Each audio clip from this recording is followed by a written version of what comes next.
So hello guys, welcome to saga station. I hope everyone is doing fine. And आज का हमारा story based है एक real life incident के ऊपर। एंड कुछ प्राइवेसी रीजंस के वजह से मैं यहाँ पे लोकेशंस एंड लोगों के नाम तो चेंज कर दूंगा, लेकिन आप स्टोरी में फोकस करना। तो लेट्स स्टार्ट। तो ये बात है ऑस्ट्रेलिया के एक छोटे से टाउन की बात। अब मैंने पहले ही कहा है कि मैं नाम चेंज कर रहा हूँ, तो मैं नाम नहीं बता रहा यहाँ पे।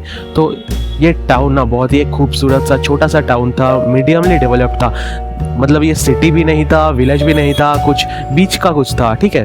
एंड इसके दोनों तरफ पहाड़े थे, बहुत ही खूबसूरत पहाड़ थे। एंड इस जो टाउन था ना, इसमें बस एक ही यूनिवर्सिटी था। एंड वहीं पे इस टाउन के सारे बच्चे पढ़ते थे। तो सब कुछ ऐसे ही नॉर्मली चल रहा था। लेकिन पिछले कुछ समय से ना इस टाउन में कुछ अफवाहें फैल रही थी कि यहाँ के बच्चे गायब हो रहे हैं। लेकिन ये अफवाहें उतने स्ट्रॉन्ग नहीं थे, तो लोगों ने ज़्यादा नज़र नहीं दिया। लेकिन 2-3 महीना बीत गया and in the mean time 2-3 बच्चे और गायब हो गए। एंड बच्चे इन द सेंस लड़कियाँ, तो सिर्फ लड़कियाँ ही गायब हो रही थी इस टाउन के। तो लोगों में ये बात फैल गई कि अच्छा सच में ऐसा कुछ हो रहा है। तो लोगों में टेंशन बढ़ गई, लोग सोचने लगे कि ऐसा क्यों हो रहा है। एंड जो लड़कियाँ गायब हो रही थी ना, वो बड़े अजीब तरीके से गायब हो रही थी, क्योंकि कोई ट्रेस नहीं था उनका। वो कैसे गायब हो रही थी, क्यों गायब हो रही थी, कब गायब हो गई एंड वो कहाँ पे गई, ये कुछ नहीं मालूम पड़ रहा था। तो लोग परेशान होने लगे, सारे घर में परेशानी फैल गई। एंड पुलिस को भी खबर दिया गया कि चलिए आप इन्वेस्टिगेट करिए, कुछ मिलता है तो देखिए। लेकिन पुलिस भी इन्वेस्टिगेशन के बाद कुछ नहीं कर पाए, उनको भी कुछ नहीं मिला। बस इतना सा उनको पता चला एंड इतना उन्होंने बता दिया कि जो बच्चे गायब हुए हैं, जो लड़कियां गायब हुए हैं, जो 5-6 लड़कियां, वो सारे उस सेम यूनिवर्सिटी में ही पढ़ते थे, जो उस टाउन की एक लौता यूनिवर्सिटी था। तो यही एक लिंक पुलिस को मिला था, लेकिन इससे ज़्यादा वो कुछ नहीं कर पाए। तो एज़ यूजुअल टेंशन बढ़ता रहा। एंड ये बात ना अब इस टाउन के बाहर फैल चुकी थी, क्योंकि ऐसा केस तो बहुत ही रेयर होता है कि 5-6 बच्चे गायब हो गए, पुलिस कुछ नहीं कर पा रही है। तो उस टाउन के बाहर ना, उसके अगले एक सिटी में जेन नाम की एक डिटेक्टिव थी। मतलब वो करीब 35-36 साल की थी वो औरत, बहुत ही गॉर्जियस थी वो लेडी। एंड उसका ना बहुत ज़्यादा एक्सपीरियंस था ऐसे मामले सॉल्व करने में, बहुत ही वियर्ड से केसेस वो सॉल्व कर चुकी है अपने लाइफ में।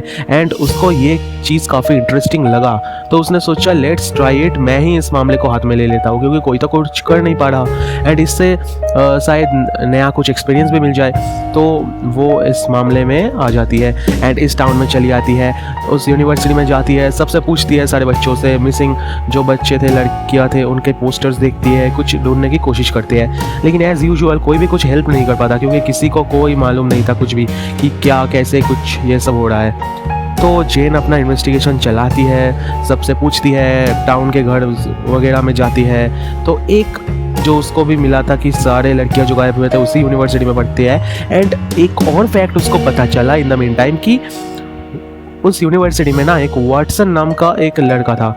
एंड ये सारे जो लड़कियां गायब हुए थे, ये सारे के सारे लड़कियां बहुत ही खूबसूरत थे, बहुत ही गॉर्जियस गुड लुकिंग लड़कियां थे। तो सिर्फ अच्छी दिखने वाली लड़कियां ही गायब हो रही थी क्या, ये उसके दिमाग में आया। एंड वाटसन का जो बात है कि इस यूनिवर्सिटी में वाटसन नाम का कोई लड़का है। एंड जो भी बच्चियां गायब हुए हैं, जो भी लड़कियां गायब हुए हैं, उन सब का ना कभी वाटसन के साथ अफेयर था, ये उस यूनिवर्सिटी के बच्चे बोलते थे। तो कभी ना कभी उन लड़कियों को वाटसन के पास देखा गया था।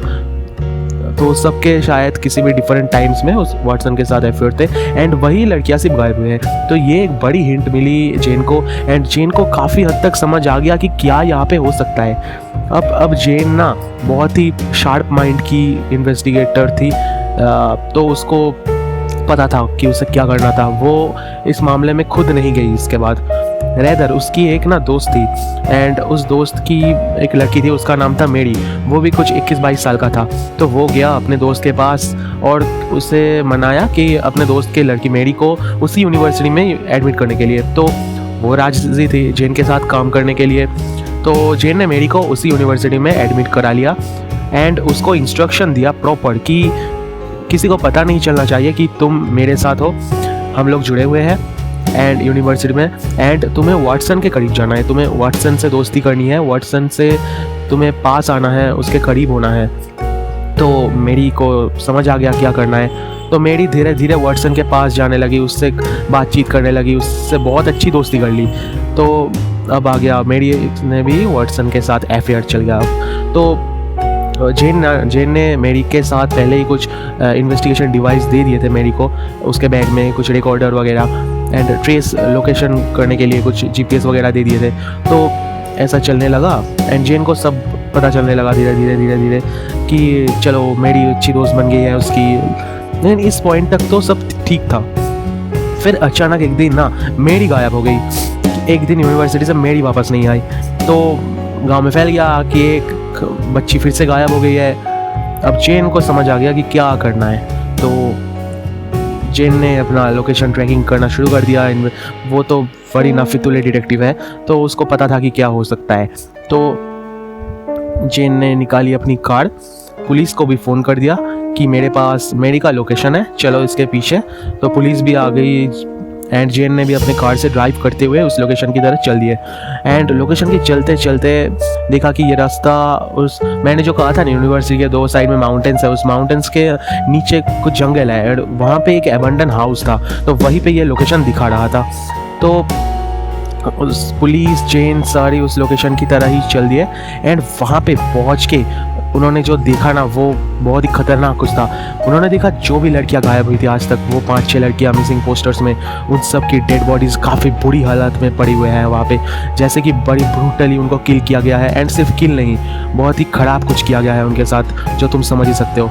तो जेन आगे बढ़ी एंड अबैंडन्ड हाउस में ऑब्वियसली जेन पुलिस उनको घुसते ही दिखा कि वाटसन था वहाँ पे एंड पुलिस को देख के वाटसन भागने की कोशिश करती है लेकिन भाग नहीं पाता। साइड में जेन देखती है कि मेरी को चेयर से टाई करके रखा गया है वहाँ पे। जेन जल्दी से जाती है, मेरी को छुड़ाती है। पुलिस जाके वाटसन को पकड़ता है एंड उसे अरेस्ट करता है। मेरी बिल्कुल जेन के ऊपर आ जाती है, रोते रोते इमोशनल हो जाते हैं वो। एंड जेन पुलिस सबको अब आसानी से समझ आ गया था कि क्या हुआ है। तो ये वाटसन जो बंदा था ना, ये था एक साइको। ये बहुत ही गुड लुकिंग गॉर्जियस बंदा था, लेकिन दिमाग इसका ख़राब था। ये अच्छी लड़कियों के साथ, अच्छी दिखने वाली लड़कियों के साथ दोस्ती करता था, फिर उसके बाद उनको किडनैप करता था एंड उनका ये नतीजा करता था, अंजाम करता था।